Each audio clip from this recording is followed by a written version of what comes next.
We have a very impressive panel today, and we're very grateful to all of the speakers for joining.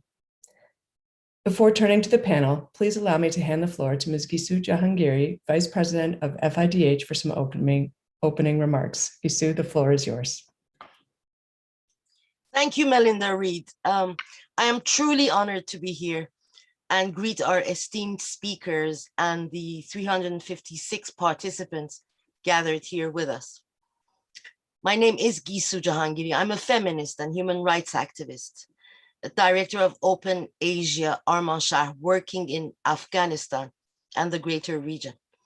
As you said, I'm also vice president of FIDH, the International Federation for Human Rights. Some of you may be familiar with FIDH. We are an international human rights NGO federating 192 organizations from 117 countries around the globe. Next year, it will be our 100th year anniversary. Since 1922, FIDH has been defending all civil, political, economic, social, and cultural rights as set out in the Universal Declaration of Human Rights. The fight against sexual and gender-based violence has been at the forefront of FIDH's international justice work for many years. Sexual and gender-based violence is prevalent globally.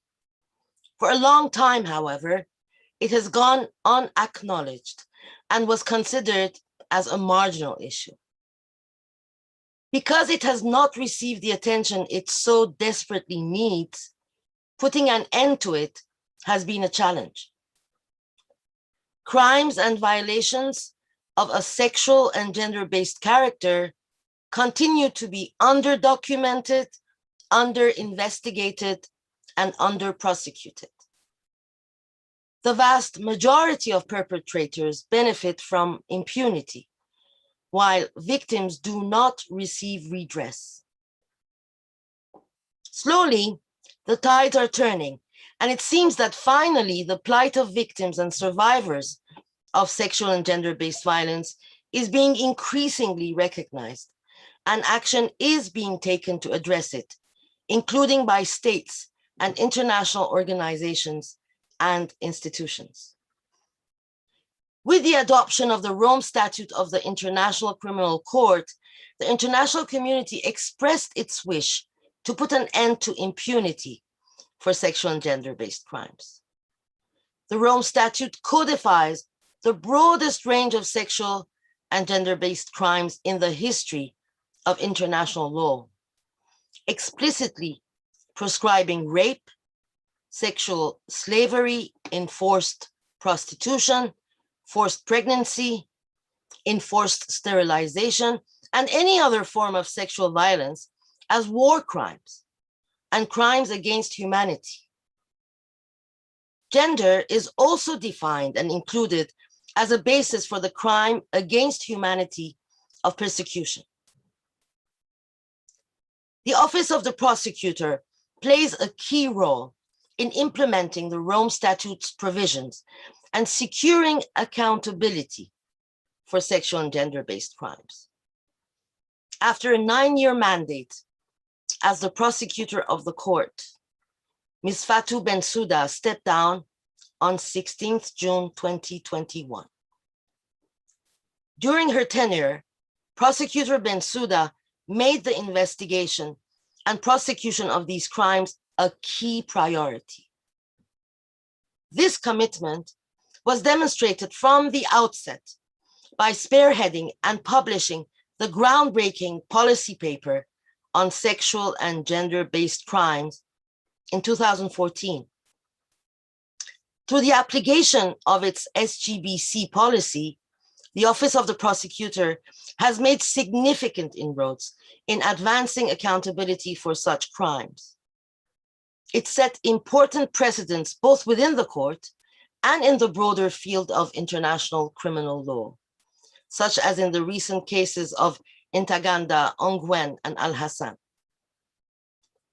Prosecutor Bensouda leaves behind an important legacy of achievements and lessons learned in the investigation and prosecution of sexual and gender-based crimes, paving the way for the new prosecutor to carry on this critical task.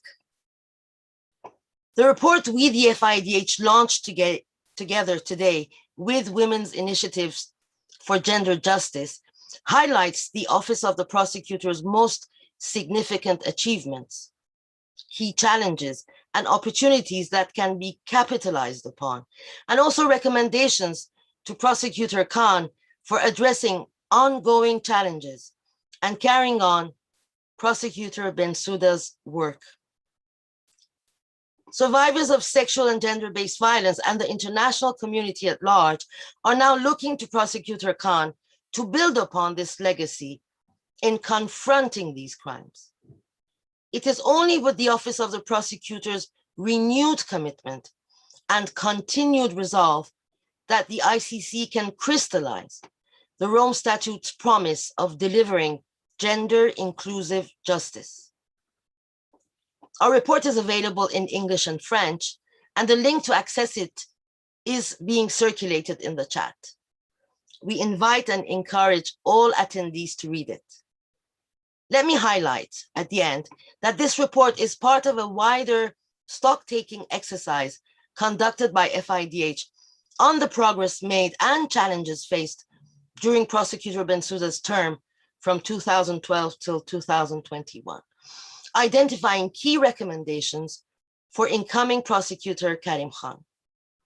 The research will be published as a series of 3 papers, each of them focusing on an area key to the work of the Office of the Prosecutor, including sexual and gender-based crimes, preliminary examinations, and finally, outreach to victims and affected communities. This paper is the first one of the series. The full report will be launched at the 20th Assembly of States Parties in December 2021. Thank you, Melinda Reed. The floor is yours. And thanks to Yugi Su, and I know you will need to log off for travel, so thank you for joining us. Let us now turn to our panel.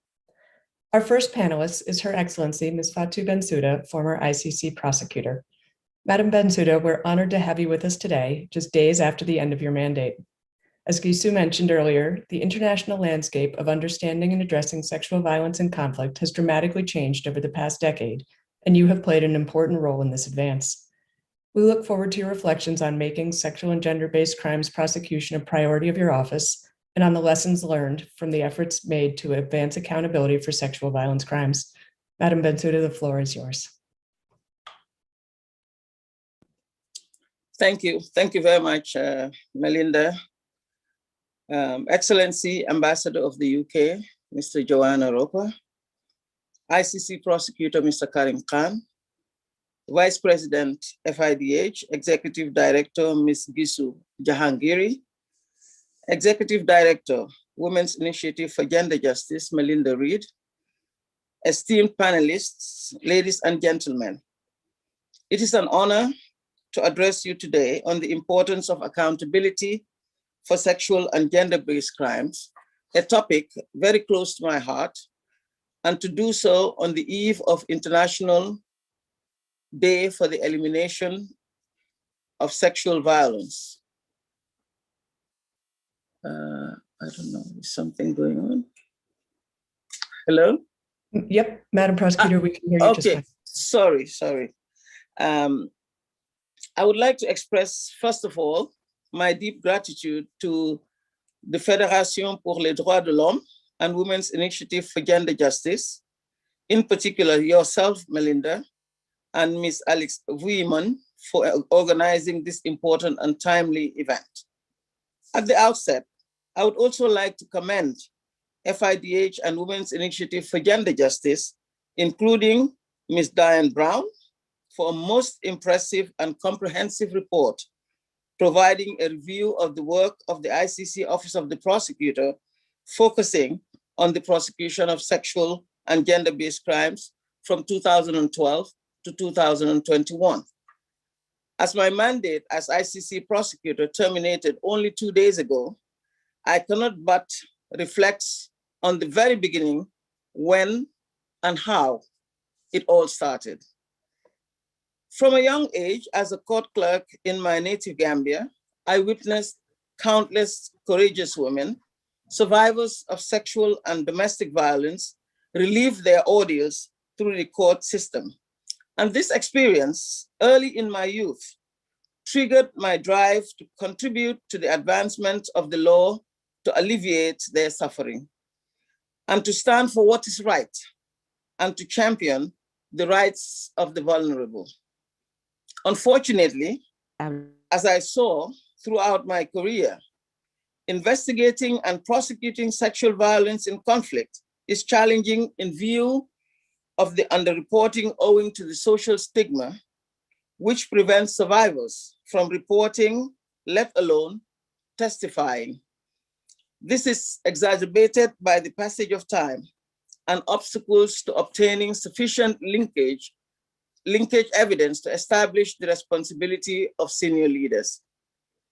It must not come as a surprise then that in 2012, when I assumed office as ICC prosecutor, and recognizing that SGBC crimes are amongst the gravest under the Rome Statute, I made the investigation and prosecution of SGBC crimes a key priority for the office.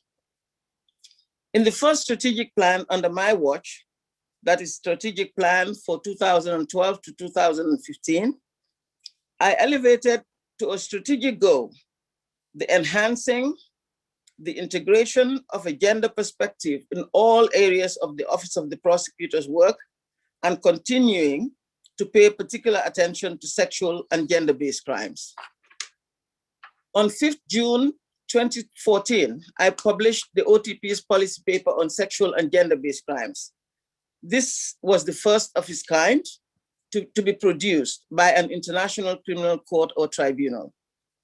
The policy sends a clear message: sexual and gender-based crimes in conflict will neither be tolerated nor ignored by the OTP. And so it was.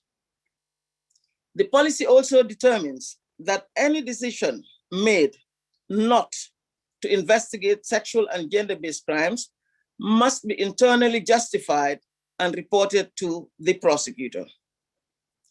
Following the Rome Statute definition under Article 7.3, the policy defines gender as the social construction of gender and the accompanying roles, behaviors, activities, and attributes assigned to women and men, and girls and boys. And as such, gender-based crimes may be committed against persons because of their sex and or socially constructed gender roles. With the policy paper, I directed the office to integrating a gender perspective and analysis in all of its work. And for further guidance, I issued in October 2016, the OTP Gender Analysis Guidelines with specific responsibilities for all sections and divisions. Shortly after, on 5th November, I published the policy on children, highlighting, amongst others, that children are also particularly vulnerable to sexual and gender-based crimes. Since the adoption of the policy, the office has identified sexual and gender-based crimes in its preliminary analysis in 4 situations. Findings on SGBC were included in decisions to investigate or seek authorization to investigate. In Central African Republic too, in Afghanistan, in Burundi, and in Bangladesh, Myanmar. The office also reached conclusions on sexual and gender-based crimes in 2 situations in which preliminary examinations were completed, and that was in Nigeria and Ukraine. To the extent that the evidence allows doing so, the office has also investigated, prosecuted, and litigated these crimes in court. For example, in the Ntaganda case, emanating from its investigations in the Democratic Republic of the Congo, the office secured the conviction of the accused on all counts, including for the first time in the court's history, the crime of sexual slavery, as well as the crime of rape against women and men. Through this case, the office also contributed to emerging jurisprudence by clarifying that war crimes can be committed by an armed group against members of their own group, effectively contributing to greater protection against sexual and gender-based crimes in armed conflict. Earlier this year, the office also obtained an important conviction against Dominic Ongwen, emanating from its investigation in Uganda, including for sexual and gender-based crimes, namely forced marriage as another inhumane act, torture, rape, sexual slavery, enslavement, forced pregnancy, and outrages upon personal dignity. In May of this year, he was sentenced to 25 years of imprisonment. This is now on appeal. And this case represents the first case where forced marriage was charged at the ICC, and the first where forced pregnancy was charged at any international criminal court or tribunal. The ongoing case against Mr. Al-Hassan, emanating from investigations in Mali, is the first case where an individual is being prosecuted for the crime against humanity of gender-based persecution. The accused is alleged to have participated in the policy of forced marriages, which victimized the female inhabitants of Timbuktu and led to repeated rapes and the sexual enslavement of women and girls. In Abdul Rahman, the office has recognized men as victims of gender-based persecution and brought charges accordingly. This is a first. This case is also a good example of how the office has implemented the concept of intersectionality as recognized in the policy. That is the intersection of factors such as gender, religion or belief, political or other opinion, sex, sexual orientation, and other status or identities which may give rise to multiple forms of discrimination and social inequalities. Also, consistent with the statutory principle of complementarity and its positive approach to it, and within its mandate and means, the office has encouraged and supported national and other efforts to prosecute those allegedly responsible for sexual and gender-based crimes. Ladies and gentlemen, we have come a long way in the fight against impunity for sexual and gender-based crimes, and there is a good foundation to build on. As the ICC Office of the Prosecutor embarks on new beginnings with a new prosecutor at its helm, Mr. Karim Khan, who is here with us, I trust that those foundations will allow Prosecutor Khan, in the exercise of his independent and impartial mandate, to continue addressing sexual and gender-based crimes inclusively and comprehensively. I have no doubt he will very ably take the baton to further advance our quest for accountability for sexual violence in conflict. Civil society and non-governmental organizations can also play, and have indeed played, a critical, multifaceted role in advancing accountability, from helping, reporting, to awareness raising and enhancing understanding. And these efforts should continue. Before concluding, I would like to go back once more to the very beginning. Confronted with the harrowing stories of survivors of sexual violence, as a young law clerk, I decided to embark on a long journey to seek justice for those survivors. And I did so with firm conviction that the law can serve as a powerful tool to empower and restore dignity to the survivors of atrocity crimes, including sexual and gender-based crimes. But the journey is not over. Our work must continue. It is time to put an end to sexual violence. Sexual violence must stop being a tactic of war and an impediment to peace building. Let us play our part within our respective independent and complementary roles. The countless survivors and victims of these crimes, they deserve no less. Thank you very much for your attention, and I look forward to our fruitful discussions during the Q&A.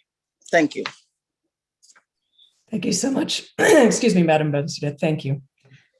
Our second panelist today is Ms. Esperanza Bigirimana, survivor activist and member of SEMA, the Global Network of Victims and Survivors of Wartime Sexual Violence. Thank you very much for joining today's panel. Ms. Bigirimana conducts advocacy against and research on sexual violence, particularly on sexual violence and HIV in the context of conflict, gender and development, and creative healing for sexual violence survivors. Ms. Bigirimana, we're keen to hear your perspective on the importance of advancing sexual and gender-based crimes prosecution for survivors. The floor is yours. Thank you so much for giving me opportunity to be part of this great platform. As I speak on behalf of many survivors. I'm here as activist in SEMA and the Global Survivor Network and Pepisa Survivor in South Africa and Semerera in Burundi. So I'm not here on my name. I'm here on behalf of survivors from around the world. So so far, too long survivors have been on the menu, being a subject of discussion at the table without being given opportunity to articulate their own issue. We are very grateful to see that we have finally been included in finding solution to the sexual violence in conflict and all over the world. ICC and Women Initiative of Gender Justice Office did good work in supporting survivors. We are aware of that. And particularly in the country where I come from, Burundi. So there is ongoing investigation and also other part of the world. ICC is doing a great job and we are grateful for that. And me being here also, I must acknowledge that it's your work that make me to be here and speak on behalf of other survivors like me. Still grateful to that. But as survivor again and activist in trying to fight for justice under the court of law, we need to understand that the root cause of women being used as a weapon of war, it's because in the first place, in some countries, especially my country and other countries maybe, we take lightly gender-based violence. So I'm grateful that in my lifetime, I'm able to be part of this fight against gender-based violence, which is cause root of women being used as a weapon of war. Still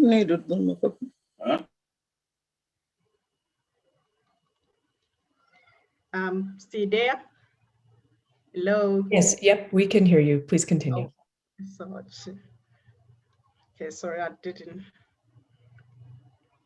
But again, the survivor who delegate me a few things to ask ICC and other organizations which are supporting survivor. First of all, revising of language in the court of law, we wish that can be changed, especially when we are in a court of law. And I saw it in South Africa, in my country, and the way I work as a researcher, that sometimes the lawyers use demonizing language, which really doesn't give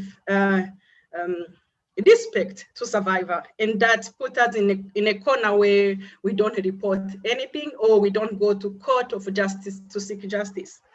And also, as SEMA member, I had the opportunity to meet many survivors from around the world. There is an issue of protection order or protection for survivors when they go to seek justice.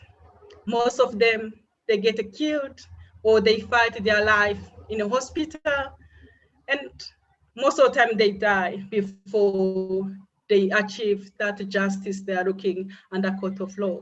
So as a survivor and also activist. I think those are a few things we can review or look at it in the future.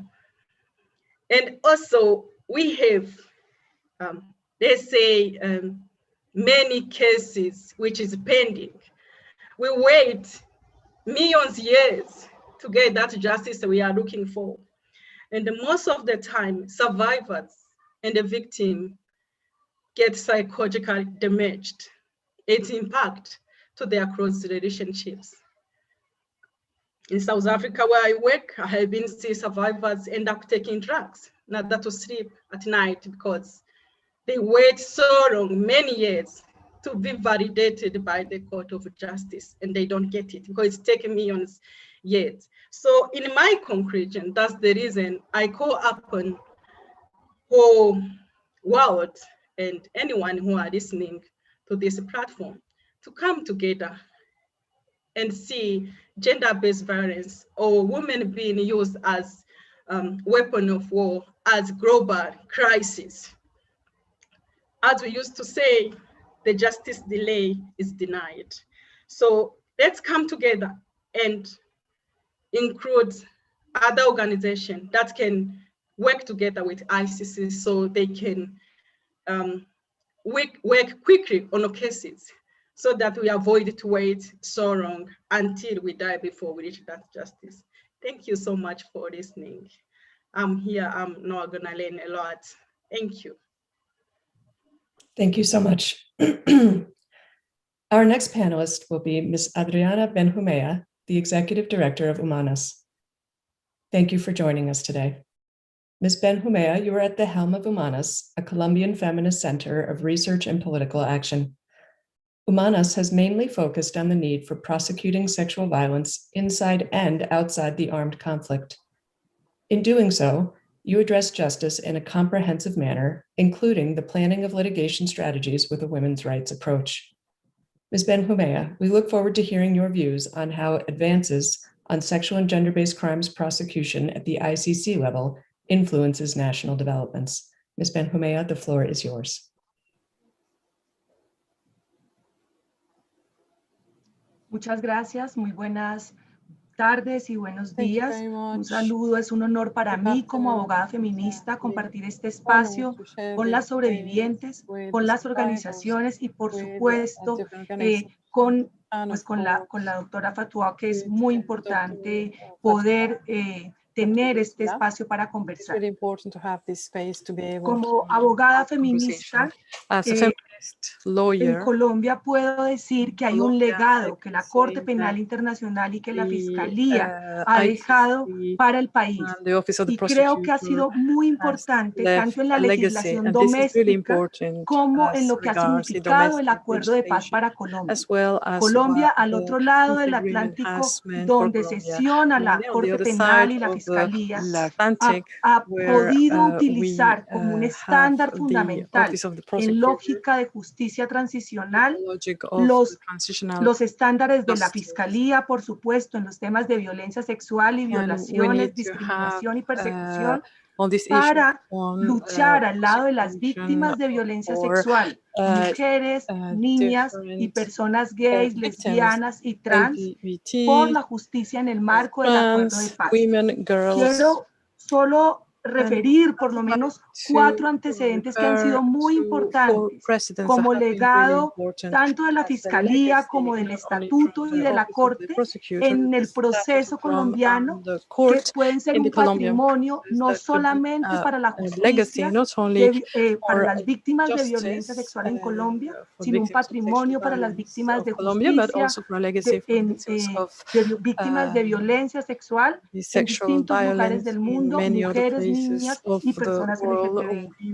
Primero, decirles que las reglas de procedimiento y prueba empezaron a circular en Colombia en las decisiones de la Corte Penal Internacional, en las de la Corte Suprema de Justicia y de la Corte Constitucional como un elemento para los delitos sexuales, no en justicia transicional, sino en justicia ordinaria, que no era posible hablar de la vida sexual de las víctimas, ni pensar en el consentimiento de las víctimas por la conducta sexual anterior y posterior.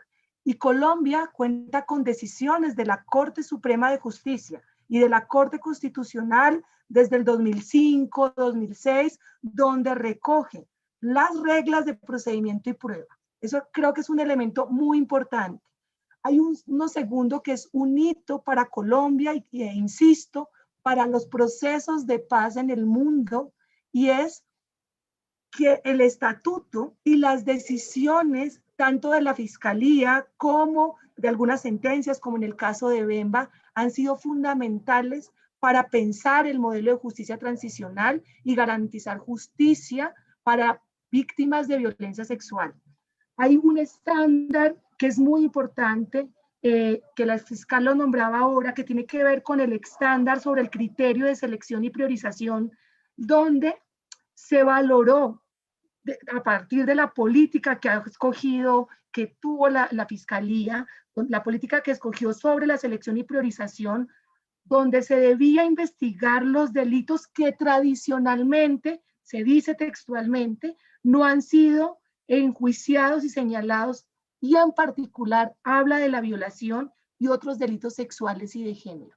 Ese estándar de la Fiscalía de la CPI ha sido fundamental en Colombia para que organizaciones que representamos víctimas sobrevivientes de violencia sexual podamos acudir a la justicia transicional y decir, hay un estándar sobre el que se construyó el modelo de justicia transicional en Colombia, que incluye delitos graves, y la Fiscalía de la CPI ha acogido en su política como delitos graves la violación, la violencia de género y otras formas de violencia sexual.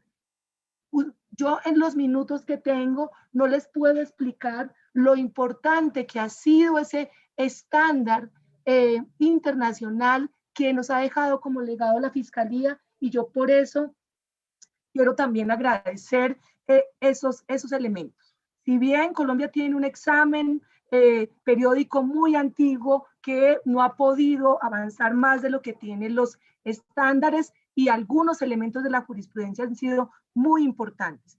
Y quiero resaltar dos temas más en los pocos minutos que me quedan, y es, uno, el artículo 7.1 sobre el delito de persecución, la doctora también lo nombraba ahorita, ha sido fundamental para poder en Colombia que víctimas LGTBI, víctimas de violencia sexual, puedan acudir a la justicia transicional con el delito de persecución, poniendo como base el delito de persecución del Estatuto de Roma en contextos de conflicto armado como un delito internacional que no puede ser objeto de amnistía ni de indulto, que fue un tema fundamental en el proceso de paz y que hoy en Colombia es fundamental para las víctimas LGTBI. O sea, ese estándar de la Corte que además permite pensar en el delito de persecución y cómo en el contexto de conflicto armado las personas con orientaciones sexuales distintas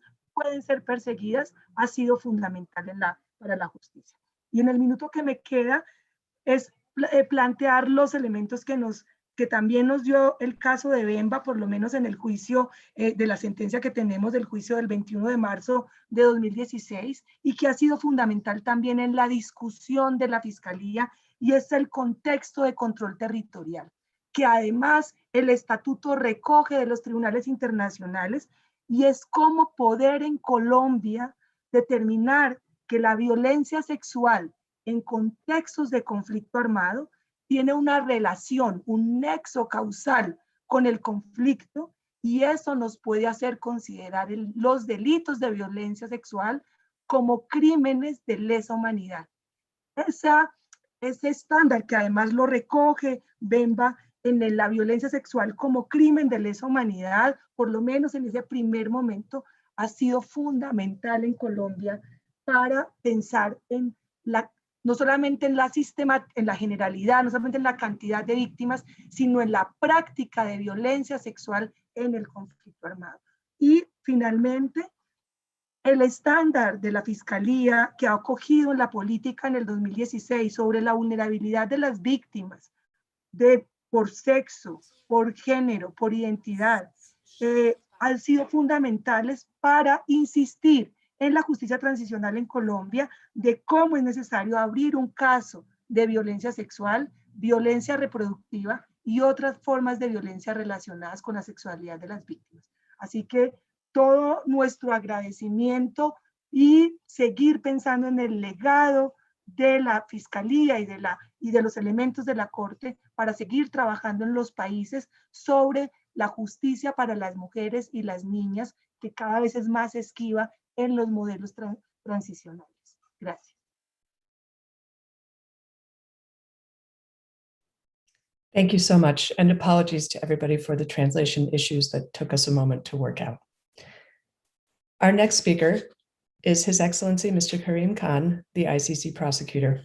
Prosecutor Khan, it is a great pleasure to have you with us today, just days after your swearing in. Once again, our congratulations. Your presence at our event already shows an engagement with the issue at hand.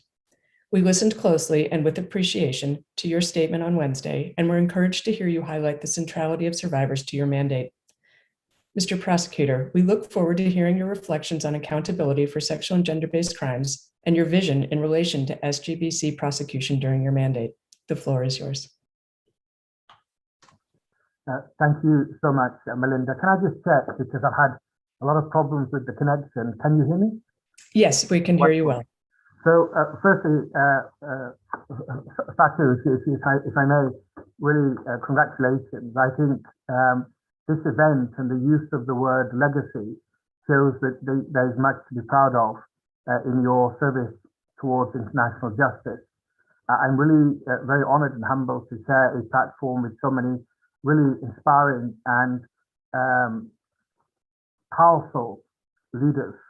So I'm really grateful for that. And when I was offered this, extended this very kind invitation by, in fact, Gabrielle McIntyre originally, of course, I knew it would be very hectic days. Only the studio is not even, it's still cold. It's not even warm to sit in. But this is an important issue. And I think it's one that we do need, as you said, to build upon the accomplishments that have been made. It's very important that this issue is not seen as a woman's only issue. That's the first point I made. This is an issue of humanity. This is an issue of justice. And we have to make sure that it is as close to the hearts of men and all individuals as it is of those that have been raising their voice, often in the face of a storm, for far too long. And those advocates, those activists, those survivors, first and foremost, first and last, in fact, that have had the resilience and the courage and the fortitude and the bravery to speak and feel no shame and realize stigma attaches to the perpetrators of these crimes, and we should feel nothing but astonishment at those that feel able to tell their stories in relation to what for far too long has been a dark, whispered secret in so many communities. I think that is one of the first things we need to do. The case law, in the time allowed, the case law that has developed, particularly more recently, is fantastic, and it is to be commended. What I really want to do is to see, in general terms, in the few minutes that I have, what the vision is. Well, the first is everybody needs to be engaged. Sexual and gender-based crimes and crimes against children are species of criminality that afflict the world. And they need to be mainstreamed. The policy paper, the fantastic policy paper, is 7 years old now. So we're getting to this issue of the 7-year itch. We need to see, and I think these important critical documents, we need to keep reviewing. We need to keep saying, can they be improved? How do we adapt them? How do we ensure that they are more effectively implemented? But it was an excellent policy paper as head of UNITAD in terms of our own SOPs that I made public in the recently published document on a trauma-informed investigative approach that we did together with Stanford University. We drew upon that and many other sources as well to try to raise the bar and ensure that what we know by way of policy is translated and implemented in terms of the active investigations, the prioritization, and then the proper charging and prosecution. But this requires an integrated approach. Lawyers, we don't have all the answers. We mustn't think we do. We need to involve, and I think at the heart, psychologists, lawyers, analysts, investigators, and listen to victims with great attention to make sure we do better. We need to change the culture, because whilst there is so much to applaud in the term of my predecessor, Fatou Bensouda, this issue is so big, it can't be dependent upon who happens to sit in a chair at one moment in time. It needs to become reflexive. It needs to be second nature in all members of the office. It needs to penetrate down. And we need to look at different ways to make that possible. One of the things I intend to do is currently the gender advisor is positioned not in the front office or under the deputies, but in the planning and operations center. And I want to change that dynamic and have the gender advisor, sexual and gender crimes advisor, working with the leadership of the office. In fact, I think it's related, but very often also we tend to subsume sexual crimes, gender crimes, and crimes against children. And they are discrete categories. They are different skill sets, and we need to also embrace that fact. Within sexual and gender-based crimes, I want to make sure, to the extent possible, that we give as much attention to the gender aspect as the sexual crimes that we know about, and to make sure that the investigators and the lawyers that have the honor of working in the office and that I have the honor of working with also embrace that particular reality. And I also intend to do what I did in UNITAD, that all investigative planning, before it comes to me for approval, and indeed in terms of some of the discussions, I insisted that it be seen first by the P5 that we had in UNITAD in terms of sexual and gender-based crimes and crimes against children. And that informed the investigative plan. And if there's a disagreement, that should be flagged for my decision. So these are some of the ways that I think that we can do better. The other aspect is the policies are a very important benchmark or foundation. But it's critical that we keep our minds flexible. Everybody's different. And every case and every situation is different. And what I intend to do is also start promulgating, after discussion, bespoke practices, SOPs, and policies based upon different countries, different situations. Because the dynamics, the individuals that we tend to engage with in one part of the world, there may be cultural norms, there may be logistical challenges, there may be different factors, that we can have some overarching principles, but we should have bespoke practices and even sometimes policies to make sure that we adapt to the witnesses, we adapt to the survivors. We don't treat them as a homogeneous group or insist or require by default that they adapt to us, or we have a fixed, inflexible yardstick, because we need to understand every person is different. And I think this is where the interface between the trauma-informed approach to investigation and the more effective investigation of sexual and gender-based crimes would be very important. Linked to that, because there's 1,000 thoughts and I want to try to prioritize, we shouldn't also foresee survivors and insist on labeling that meets our own views.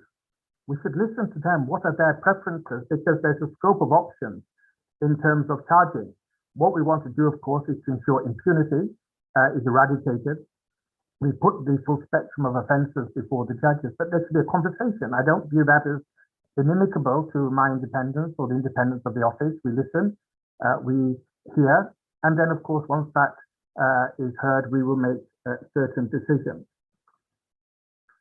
The other aspect, in fact, is outreach. And I know FIDH put forward a report in 2018 detailing the need to have increased communication and increased outreach with survivor communities. And I think that's linked to the previous point I made and absolutely critical. I've had and I mentioned this in fact a couple of days ago, perhaps, that I've had the honor and privilege of dealing with survivors of gender crimes, survivor of sexual crimes, men and women, children as well, in many parts of the world. And what is sobering and what is infuriating and what is absolutely unacceptable is it continues today. In Iraq, we have seen so many crimes against all communities, against men and women on orientation grounds, on based of gender perceptions of, that has resulted in slavery of all types, not just sexual slavery. We need to understand the intersecting approach to greater degrees. But the normative principles that we all know and the legal regime that is there in black and white should also be informed by the human factor. That Nadia Murad, for example, one of the heroes I had the honor of meeting, in her book, The Last Girl, one feels almost in tears when you realize that you've spoken to so many survivors of sexual or gender-based crimes after what Nadia and many hundreds or thousands of others have experienced in different parts of the world, that the cry for justice, the demand for accountability, the moral imperative somehow is drowned out in the horrors of conflict.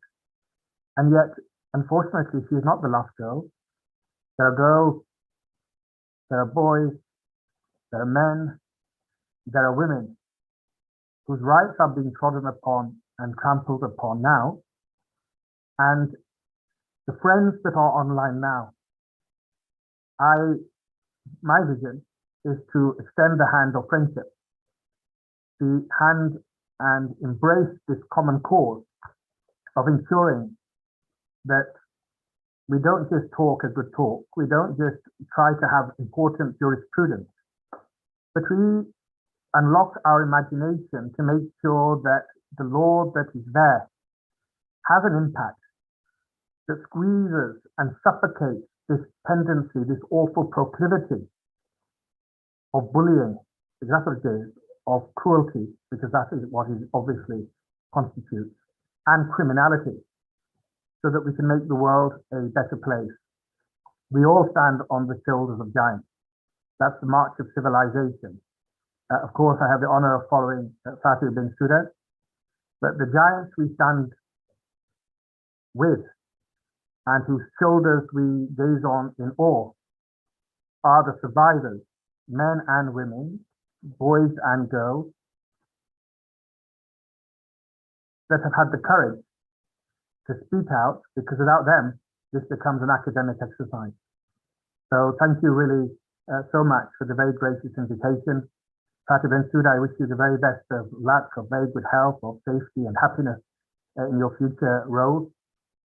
And together, we can build upon the progress that has been made, but to go deeper and to go faster. And my last point is this. There's an English saying, character begins at home. You can't preach gender rights, you can't preach gender justice, fairness, unless it is there in this office that I now have the honor of leading. In terms of the senior trial attorneys, we have one female. It has an effect. And if we don't have a harmonious working environment, if we don't actually show that there's an equality, not just gender parity, but also gender equality is related but also separate, we're not going to perform for the survivors, which is our first and last obligation.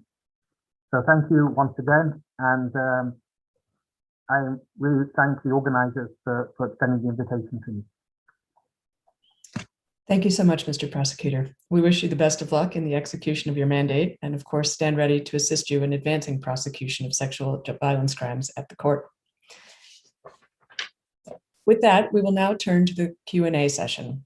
If you would like to raise your virtual hand, I could give you the floor. We also have several questions that have already been submitted in the Q&A section, and please feel free to submit questions there. We will take as many questions as we can before we will hear a closing statement from the UK Ambassador to the Netherlands, Ms. Joanna Roper. With that, I will turn to the first question we received through the Q&A box, and I will summarize a bit this question. In view of the increased reliance on open source material for decisions on investigations and prosecutions, I'd be interested to know how the ICC can address challenges that specifically relate to sexual and gender-based violence in the context of open source investigations. I will leave that question, I think, perhaps to the former prosecutor and the current prosecutor for their reflections on open source investigation and material. Madam Bensouda, did you have thoughts on that topic? Sure, indeed. One of the things that I thought was particularly important was the implementation of the policy. Of course, it is good to have an excellent policy, but also how to implement that policy. And also given the various situations that we were dealing with, how to address them in each particular situation. I think it was, for me, it was critically important to have a working group. There was a working group in the office that was just dealing with the implementation of this policy. And this working group was instituted since the beginning. Once the policy was launched, the working group was there to monitor, to see how the different teams were applying the policy and how they were looking towards charging this the sexual and gender-based crimes in the different situations. Also, I think it was important to ensure that the working group was not only composed of women; it was many men as well across the teams. I must say that they also did a very, very good job. I think what was important was to ensure that we were well integrated. The issue of sexual and gender-based crimes was very well integrated in the office, and to me, this was critical to ensure that there is success for the policy. And of course, you do know that we had received a lot of comments on the policy and the application of the policy, which we integrated also as much as possible. I think it's also important to ensure there was a report card. In fact, within the office, we had our own report card, just to ensure that the implementation was going as well as it should be.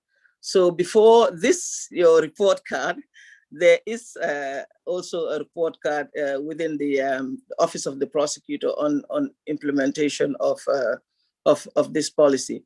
I believe also the issue of training was particularly important. So everybody had to undergo the training of investigating sexual and gender-based crimes, both men and women. We did not make it a women's issue. That is important. We did not make it just a women's issue.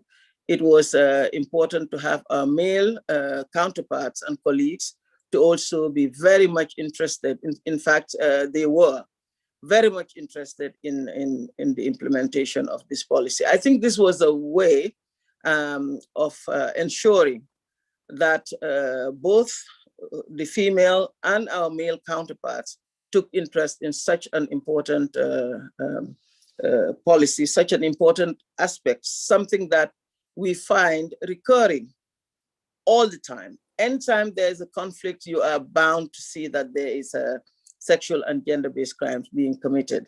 So it really was important to take it very, very seriously, make it a strategic goal, and look for the best ways in which we could implement them. Thank you very much. Mr. Prosecutor, did you have additional thoughts on open source material for investigations? Well, it's a really important question.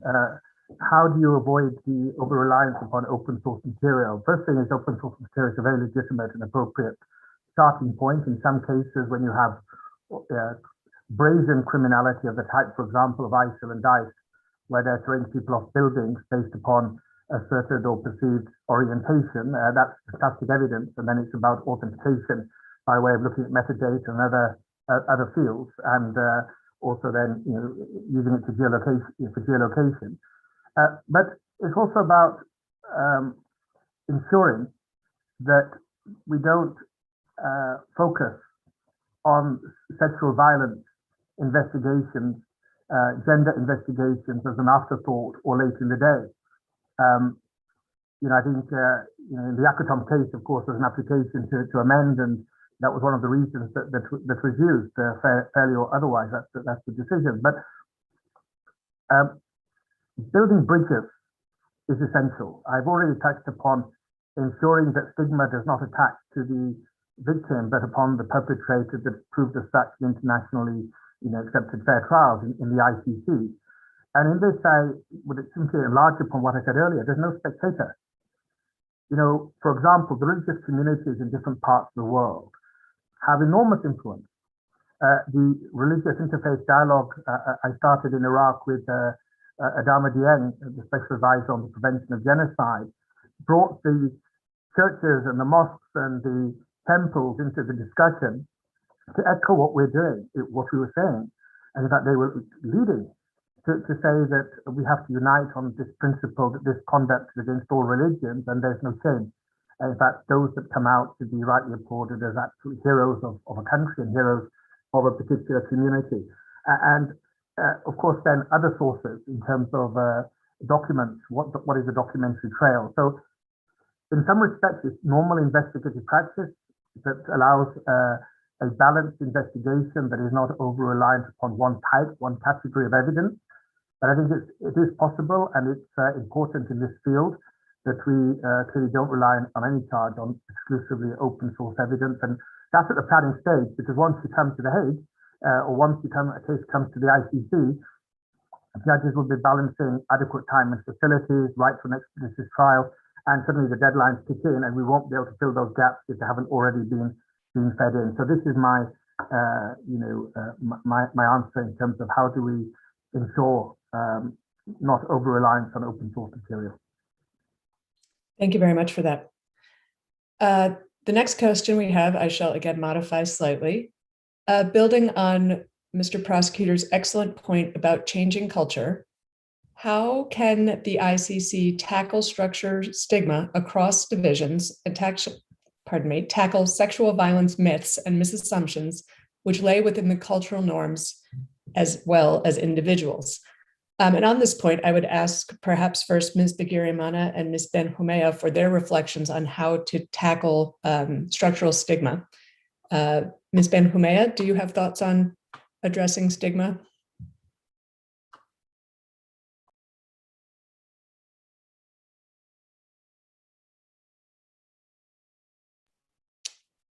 If Ms. Benjumea does not have any thoughts on that, would you like to speak? Yes, okay. Creo que el fiscal y la doctora Fatou también lo dijo muy bien, y hay que escuchar a las víctimas. Históricamente se ha tenido que aprender y acudir a los estándares internacionales para establecer que la violencia sexual es grave. No siempre ha sido grave. Ustedes han conocido cómo en los países no se juzga la violencia sexual como un crimen internacional. En algunos momentos se pensó que podía ser un daño colateral a la guerra, pero con el avance de los tribunales, de la jurisprudencia y del estatuto, al establecer que la violencia sexual puede ser un crimen de guerra o un crimen de lesa humanidad, eso ha permitido también abrir los oídos y escuchar a las víctimas, mujeres y niñas, de cómo los guerreros en los contextos de guerra han utilizado sus cuerpos contra el enemigo, para castigar al enemigo, para enviar mensajes al enemigo. Y escuchar a las víctimas permite también una justicia que nos centre la discusión en el victimario, en el guerrero, sino que sobre todo avance en la reparación, en estándares de reparación integral para mujeres y niñas sobrevivientes de esta violencia. Creo que ahí podemos avanzar también, que las víctimas de violencia sexual, mujeres, niñas, personas LGTBI, no tengan que sentirse culpables de hablar de la violencia sexual, de poder contar con sobrevivientes que puedan hablar en este escenario y en otros sobre las violencias, y que otras víctimas en todo el mundo, desde África, América, Europa, de todos los tiempos, puedan saber que la culpa de la violencia sexual no está en ellas, sino en el guerrero. Eso puede avanzar en romper la estigmatización y la discriminación. Y un elemento que está en la política de la Fiscalía en este momento, y es priorizar y seleccionar estos crímenes que históricamente han sido relegados y no se han considerado graves. Eso cerraría la brecha de impunidad histórica que hay con las víctimas de violencia sexual en el mundo. Y lo digo por Colombia como abogada colombiana, pero sé que en el mundo es así también. Gracias.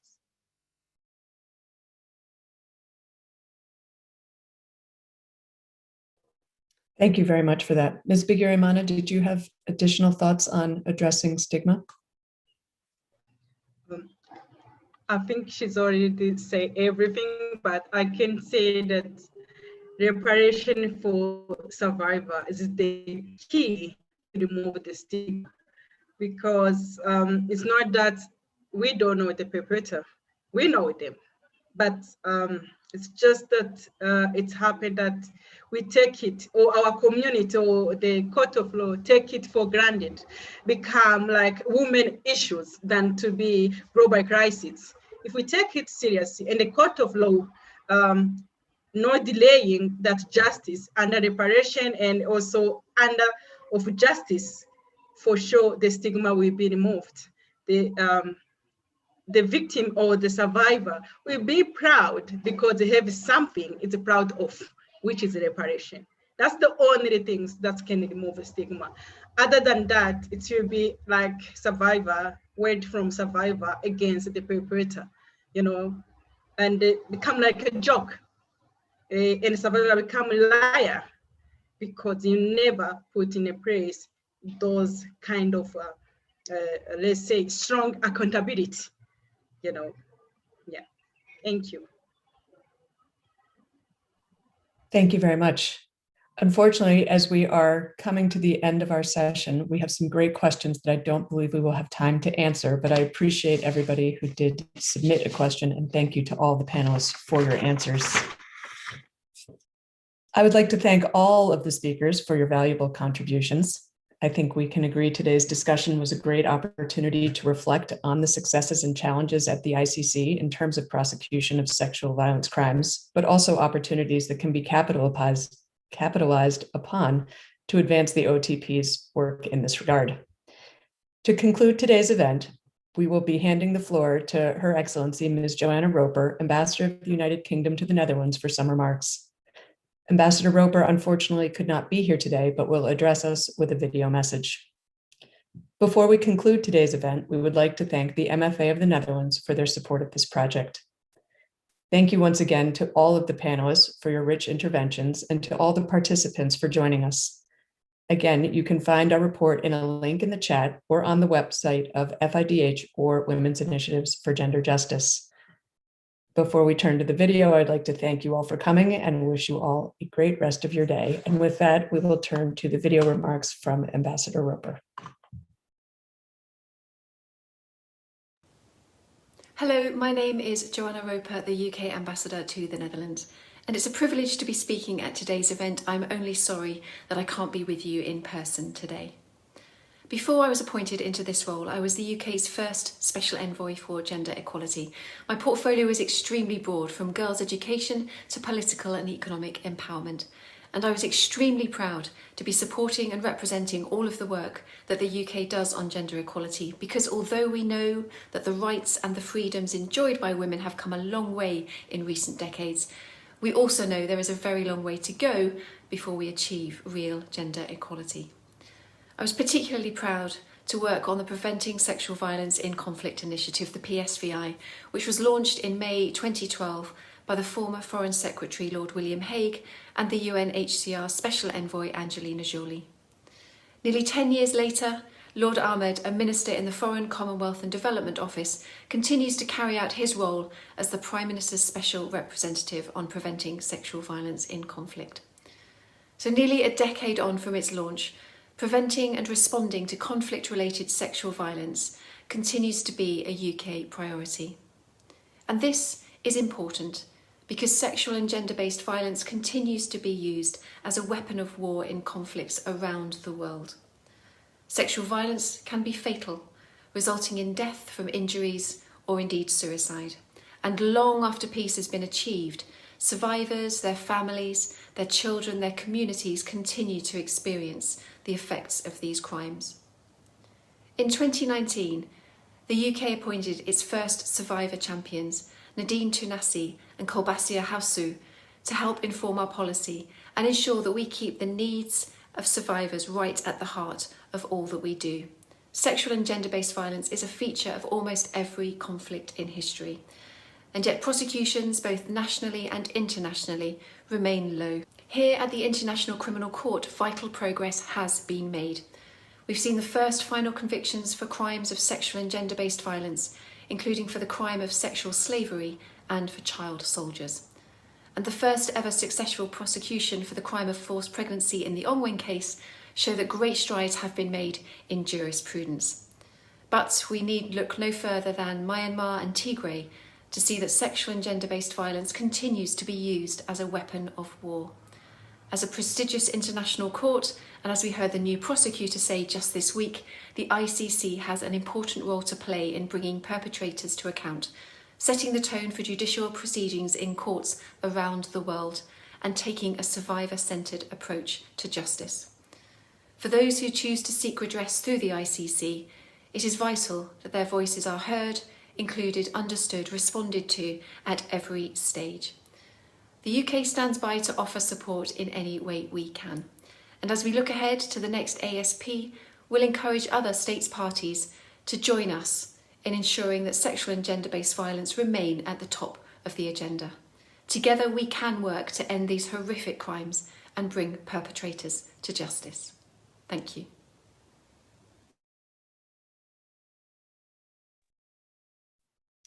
And with that, our session is concluded. Thank you again to our panelists and all of the participants for joining us today.